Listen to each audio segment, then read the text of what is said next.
Gold and silver medals na ipuli kan sarong Bicolana gikan sa pigpartisipara na 2021 World Paradance Sport Championship na pigkondusir sa nasyong Poland. Biston ta siya sa istorya ni Char Brahiles.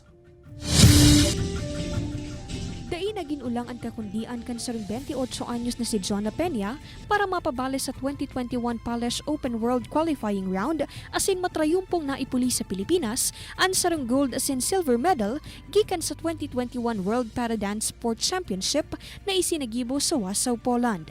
Sigun kay Jonna ang nasambit na kampyonato, ang sa iyang pinakaenot na international competition na pigbalehan, kung kaya aminado siyang labian sa iyang pinag-agihan, nganing maabot sana ang siring na trayumpo.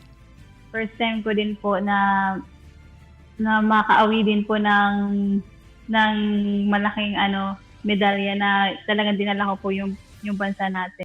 So grabing pressure din po, and yung maano mo po yung Philippines na hindi na yung pangalan mo, yung Philippines na mismo.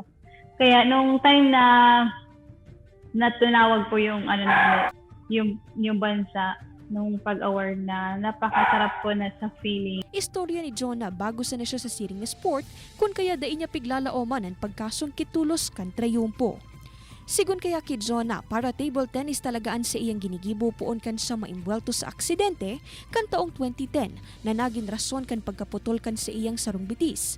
Alagad kan siya mag-cross-train, nakuha niya ang sa iyang hilig sa pagbabayle asin napabali sa para dance team kan nasyon. 16 countries po yun, and yung nauwi pong medalya po ng Pilipinas is 7 pong gold, 4 pong silver, and 8 pong bronze. Bali, 19 pong medals po lahat yun.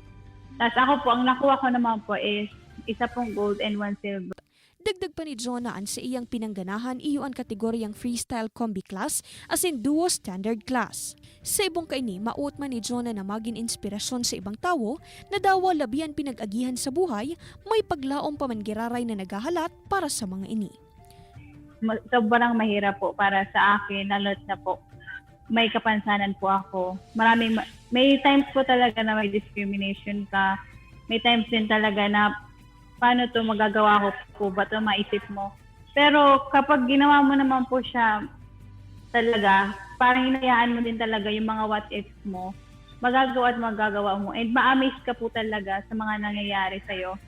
As long as na may tiwala ka din po talaga sa sarili mo, sa Diyos, at sa mga tao pong sumusuporta sa'yo. Kaibanan si Carlo Abonita, Charm Rahiles, Balitang Bicolana.